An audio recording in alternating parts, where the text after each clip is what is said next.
All right, a very good morning to you. It's good to see you right here on Your World. Hoping that you have had a better start to the day.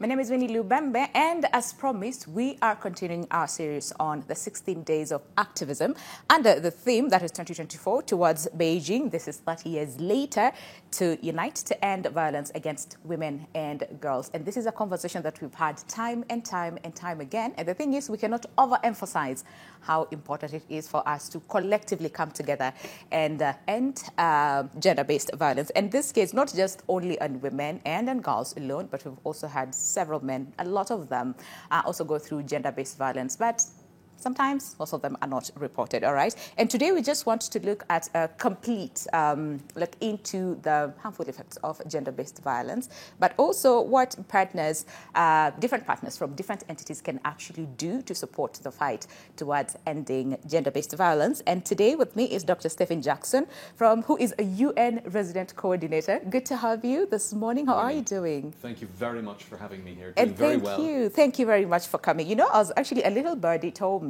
that you actually said, I heard you say, that you and resident coordinator, this is like the best job ever. Okay, so does that still stand? That still stands. That still stands. It still stands. Amazing privilege to be coordinating the United Nations efforts in a country as great as Kenya. Yes. And really, obviously, also just a fabulous place to be and live and to interact with Kenyans. Mm-hmm. No, so still true. I'm pretty sure by now you've learned so many things, and especially Swahili slang. Kidogo sana. Kidogo sana. Nyaji. Okay, that's good. That's good. Right? Yes, you did so well. That's really good. All right.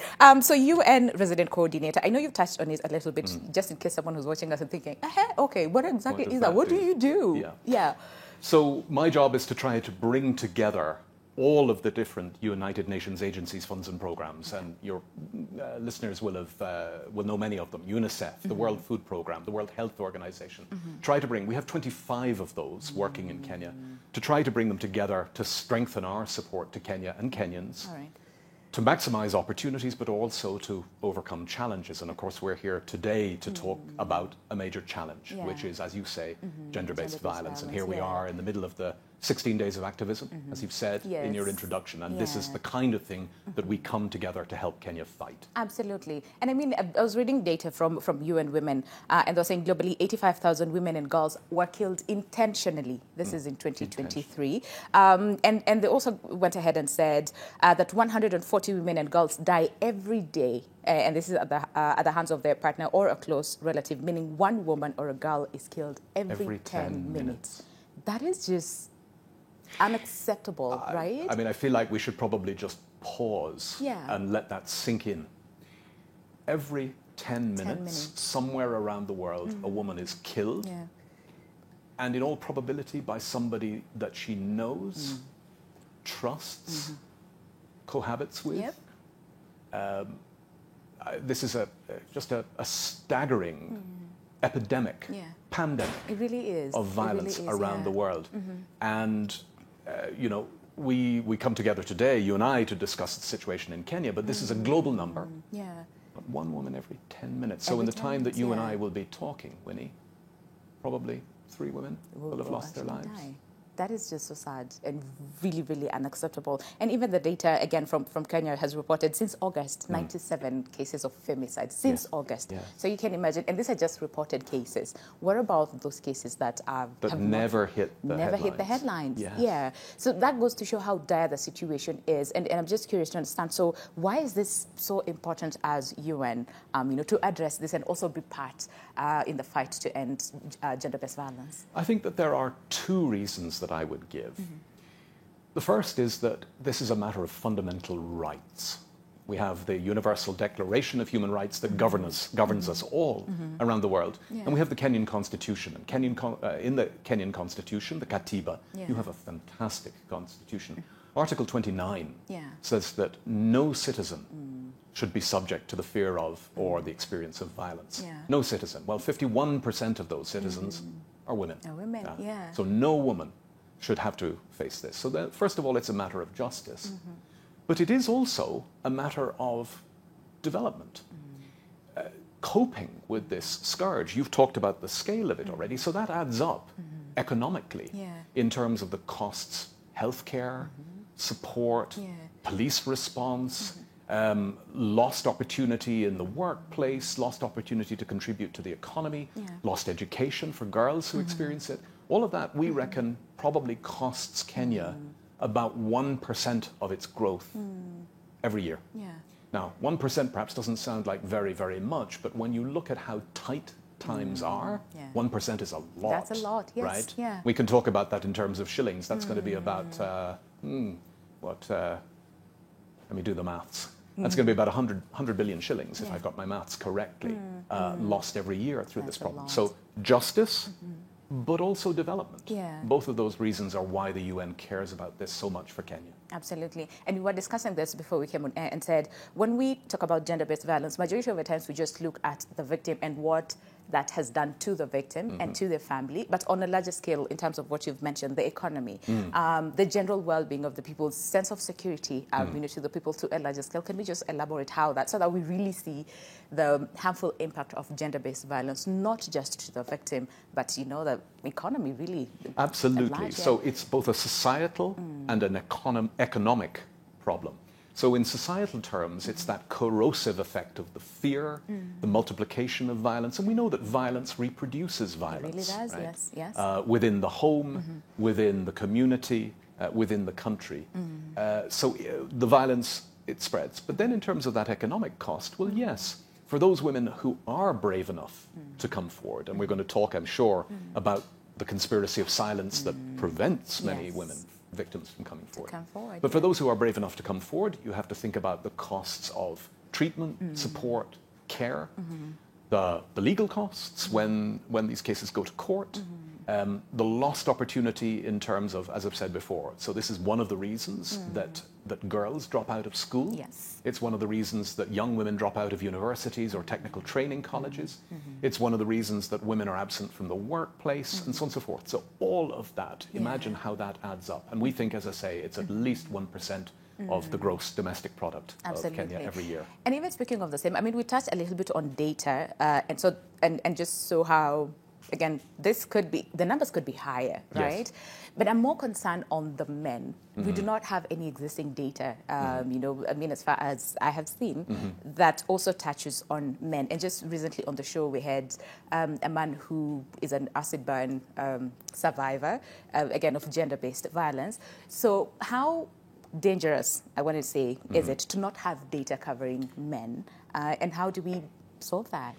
Look, first of all, even data on women. Yes. You can be absolutely certain that the numbers that we do have, and the numbers that Kenya generates every year, just short of half of all women in their lifetime will have experienced physical or gender-based violence. Just under half. So again, let's reflect on that. But there is this conspiracy for silence, which means that number is probably lower than the reality. The same is also true for the smaller number of men who do experience this kind of violence. One study that I've seen is from the University of Nairobi in recent years, where they reckon it's about 4 times smaller. But that is still a huge number of men that are also experiencing this kind of violence. And so that conspiracy of silence, it does 2 things. First of all, it forces this underreporting. So we just don't know that the problem is even worse than we already think it is, and we think it's pretty bad. And then that, of course, that conspiracy of silence also prevents us responding together, prevents the state, prevents churches and mosques, communities from being able to do what needs to be done, both to give support to the victim, but also to prevent this ever happening again. I mean, because at the end of the day, this is something that is preventable. And someone was asking a very pertinent question, which I figured, I could also pass it on to you, that we have had this discussion over and over again. Different countries have policies, and even it's in our constitution, as a country. And we know, again, agencies like, for example, the UN is very big on, especially speaking on human rights issue, but it's still happening. So is it that we're not approaching it the right way? And is there like a different way that maybe we can try to prevent but also end cases of gender-based violence from a UN perspective? So, Winnie, I'm going to give you a glass half full, glass half empty kind of an answer. All right.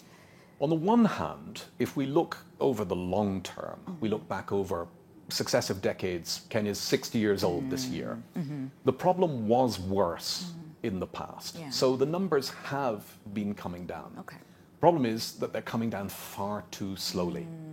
And they are not now where you would expect them to be given Kenya's rapid upwards development path. Okay. So overall, on lots of metrics, Kenya has done very well in development terms.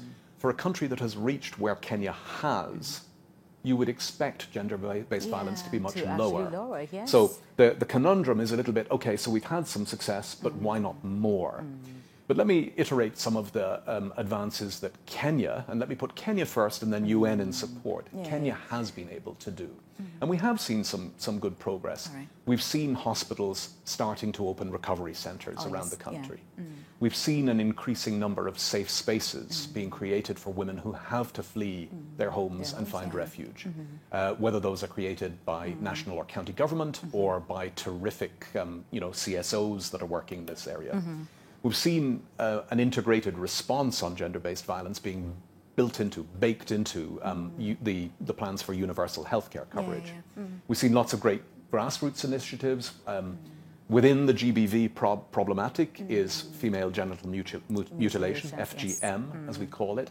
And in parts of the country where that has historically been a problem, Kuria, Samburu, and others, there's been lots of great work at the grassroots, particularly led by some very courageous women activists that are starting to see the rates dropping. Yeah. Just a couple more things I'd love to cite as elements of progress in the fight. We've seen some very courageous police commanders opening gender desks at the level of local police stations. I visited one 2 years ago in Mathare, if I remember rightly, so in the informal urban settlements. And then finally, if you wouldn't mind my giving a shout out to my big sister and one of the people I admire the most, and that's Madam Chief Justice, who has led Kenya to develop specialized courts for dealing with GBV. Yeah. Because these cases are so sensitive. 100%, You need special courts, special training, and Lady Justice has really, really led on that. A fantastic job. And also we've seen introduction of toll-free numbers where, people can call and, seek for help, and then they'll be directed where that is needed. And that is fantastic to see. But from where you sit, so what more can governments, do in this case, and even the communities, themselves, to really help in the fight against? Because I want to say strengthen, because already the goodwill is there, the initiatives are there, the policies are there, but then how do we strengthen these, and then partners like UN come in to support what is already there? So let me first talk about what ordinary Kenyans can do, and by the way, talk to camera here, men can do, because men have a role in this. We're perpetrators, but we can also be advocates to change this. The role that men can play as role models, positive role models. I'm a husband, I'm a father to a daughter, and if men in Kenya stop for a second and think to themselves, imagine this was happening to my mother, imagine this was happening to my daughter, how am I going to feel about that? So speaking up, advocating, pressing your members of parliament, your government, your county governors to do everything that they can. Speaking out when you become aware. We often do become aware. I, as a United Nations official, this is also, by the way, a problem that we sometimes have in the United Nations. I don't want to pretend that we don't either, within our own ranks. And when you become aware of a case, man or woman, what are you going to do? Are you going to stand up and be counted, or are you going to be part of that conspiracy of silence? No, you will have to stand up and be counted. Yes, Okay. So then what are some of these practical steps that you would say the UN has, put in place just to, again, support, but also, voice out the dire situation? So our job is to get in behind the initiatives of government at either national or county level, or indeed on the part of civil society. And as I've mentioned, civil society is a big player in this area too.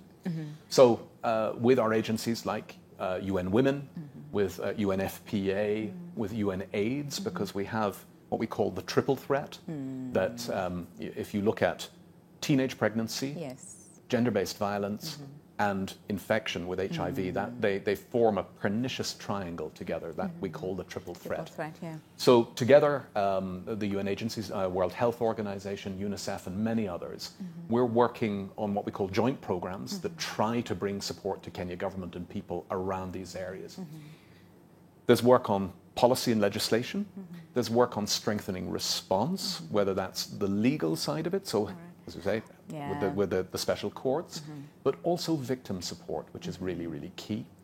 Trying to ensure that there are more safe spaces, which I think is really, really important, and generally building awareness of the problem. I'm going to say something really horrible, and I don't mean any disrespect to the dead. The only good thing that can come of these recent and really horrifying cases of femicide, and we've seen some very prominent Kenyans fall victim to this, is that it puts the issue square on the table. We can't pretend it isn't a problem.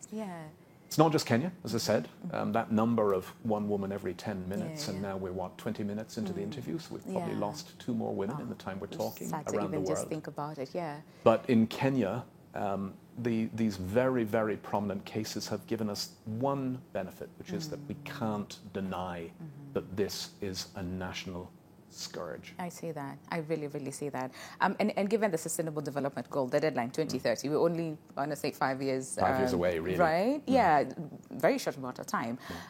So what then needs to be done to beat, this deadline, so that we don't get to 2030 and then we're like, oh no, give us 10 more years so that we're able to cover this, because some of those things cannot wait. Absolutely. The SDGs, the Sustainable Development Goals, all 17 of them cannot wait.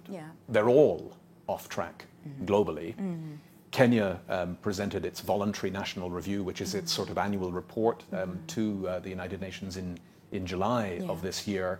And we noted that it's off track for a bunch of reasons. COVID didn't help, set us back. And by the way, saw a big bump in Kenya and around the world in GBV, because suddenly everybody was forced on top of one another. There were all the pressures, the economic pressures, the stressors, the fear and the anxiety, and GBV went up.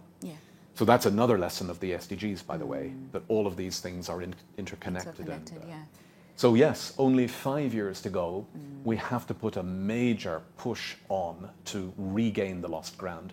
And on gender equality, which is SDG 5, again, part of the paradox, Kenya, successive Kenyan governments, successive Kenyan presidents, President Ruto, President Kenyatta before him, have been global champions in the fight against GBV and FGM.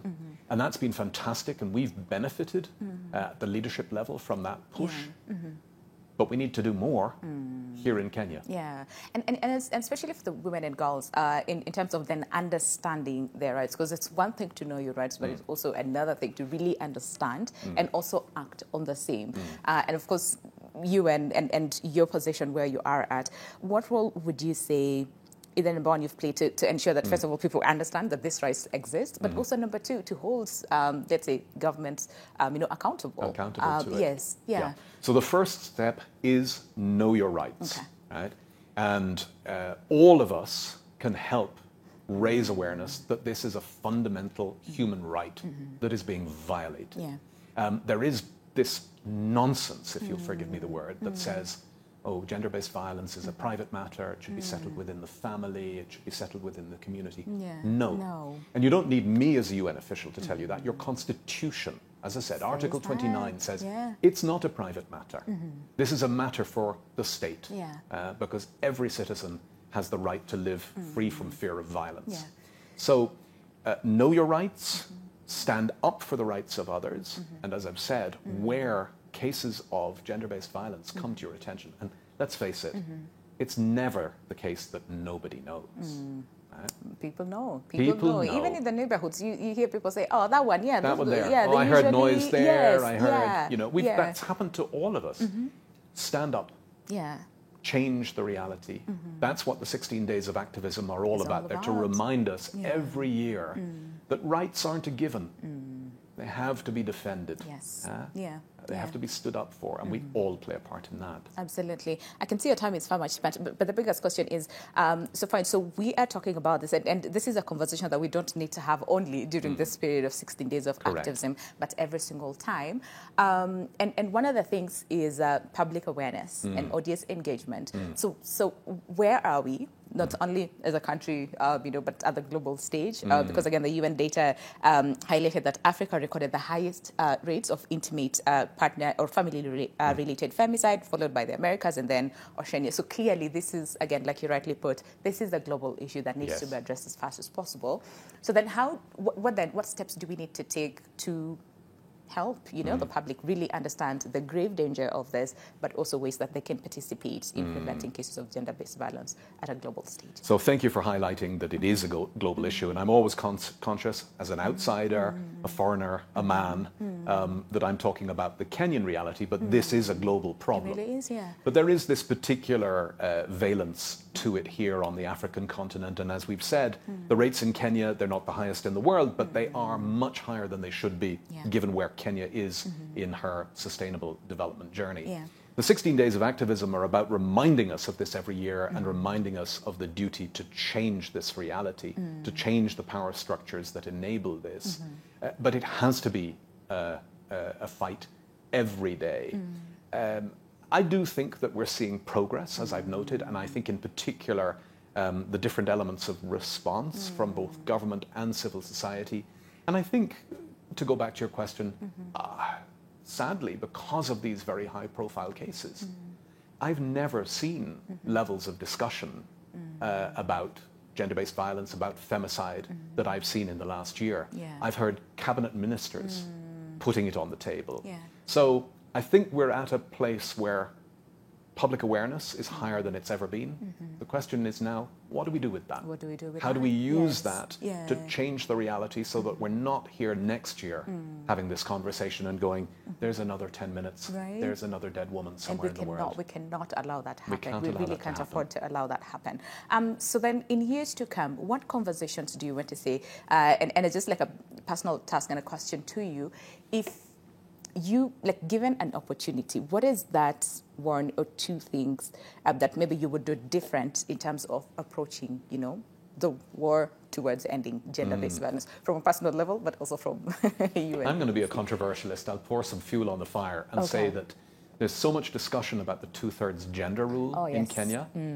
We usually approach it on the woman's side, Yes. but that is not always But the we case. have to Gender get does not there. mean woman. We have to get there. Yeah. Just to put our own experience on the table, the United Nations, at the leadership level, we've had to struggle to get to a place where we have gender parity, but we have it now. So resident coordinators like myself, if you look around the world, the 130 countries where there is an RC, as we call her or him, it's 51% women, 49% men now. Okay. And it has been at that level of parity for about the last 3-4 years. We finally got there.